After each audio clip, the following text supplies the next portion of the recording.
Maybe Bobby Clampett ought to put his +4s back on or something. He better do something. Ooh, change his luck. He was not the only one. Only 4 players today, Marcia, broke par. And it's a tough course, and it's proving to be just that. And after going 11 under par in the first 2 rounds of the British Open Golf Tournament, young Bobby Clampett might have wondered why this Royal Troon course in Scotland was respected as one of the best. That is until today, when the 22-year-old kid from California found out the hard way.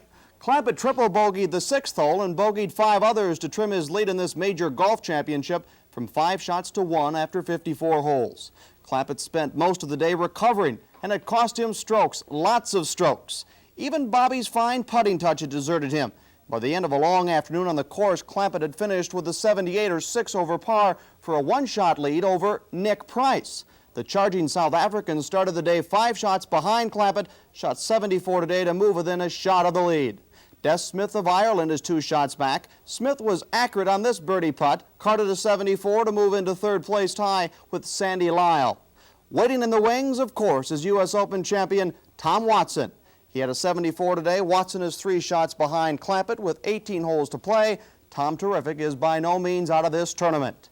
The 3rd round leaderboard reads like a who's who of international golf. Clampett from the U.S., Price from South Africa, Lyle from Scotland, then Smith from Ireland, Watson, Japan's Kuramoto, and England's Peter Oosterhuis. Some of the other names: Jack Nicklaus, Bill Rogers, 8 shots back at 3 over par, Lee Trevino at 5 over, Arnold Palmer at 6 over, and Craig Stadler is back at 8 over par.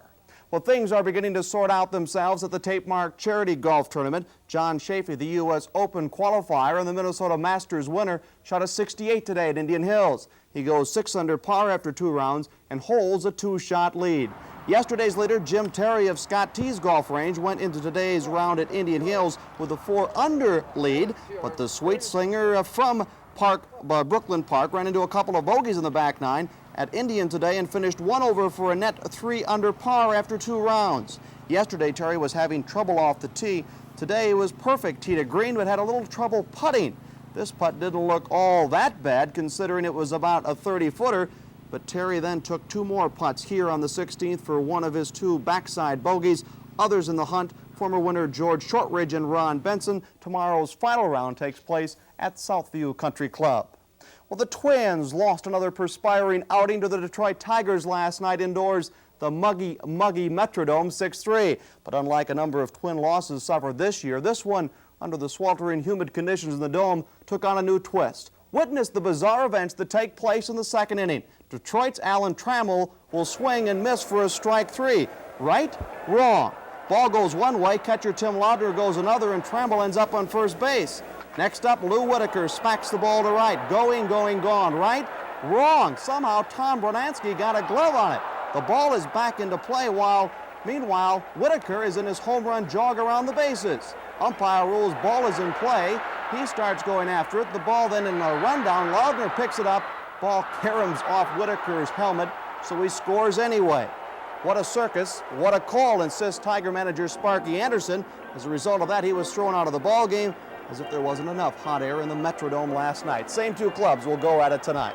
Around the American League on the schedule today: Cleveland over California 10-4. Toronto has beaten Texas 11-3. And in Boston, 8-4 Red Sox over Kansas City. In Fenway Park, the Red Sox scored 6 runs in the bottom of the 8th to beat the Royals 8-4. Rick Miller's bases-loaded triple to center scored 3 of those runs off reliever Dan Quisenberry. The Boston victory pushes the Sox into temporary hold of first place in the East. Temporary because the Milwaukee Brewers will play later tonight. On the national side of the scoreboard this afternoon, Atlanta over Chicago 9-4. St. Louis has beaten Cincinnati 4-2, and a partial score, Philadelphia has a 2-1 lead in the 7th over San Francisco. The way that Mary Decker Tabb has been running lately, she's going to set a record for most records broken.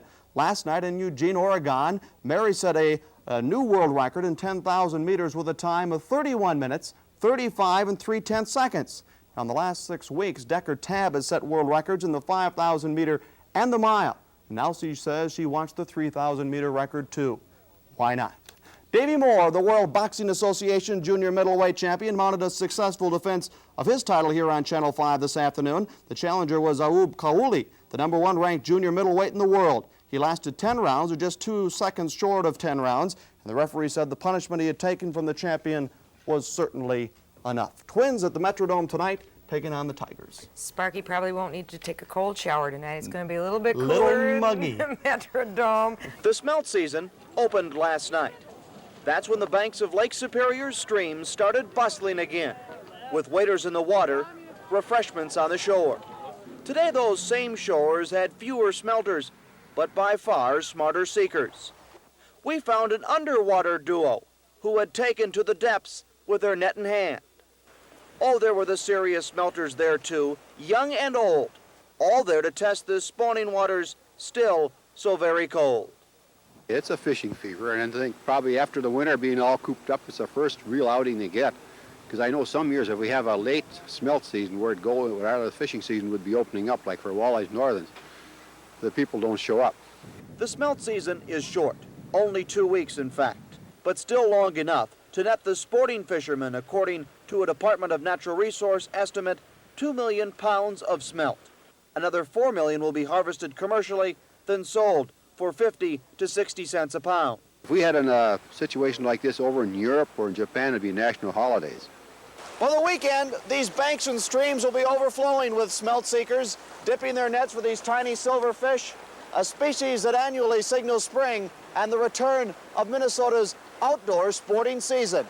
In the Knife River near Duluth, Robb Leer, Channel 5, Eyewitness Sports. Bullseye. To an archer, that's a mark of excellence, achievement, and payoff for hours invested on the sightline. Bullseyes for Jerry and Paulette Podretz of Maple Plain. Marks to the location on the backyard target their arrows most frequently land. And with good reason. This Minnesota couple are national champions in their respective archery classes. Paulette in 1980, Jerry since 1976, the national archery field champion 5 out of the last 7 years. 90% of archery is physical, and then the remaining 10% is mental concentration. But that last 10% is what makes you a championship archer. Jerry and Paulette have been married for 8 years, shooting from the sight line for 16. Their trophy case at home is full of hardware that has recognized them for titles won. But missing is the world record honor Jerry holds as the first field archer to ever turn in a perfect score while competing for nationals.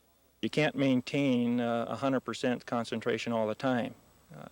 You do it for a while, it works out great, but your mind kind of slips into a state of relaxation, and then you're in a slight slump. So then you have to work yourself out of it. National champions are hard to come by, especially here in Minnesota. But then so is finding a couple as close to perfect as the Podretz. I'm Robb Leer, Channel 5 Eyewitness Sports in Maple Plain.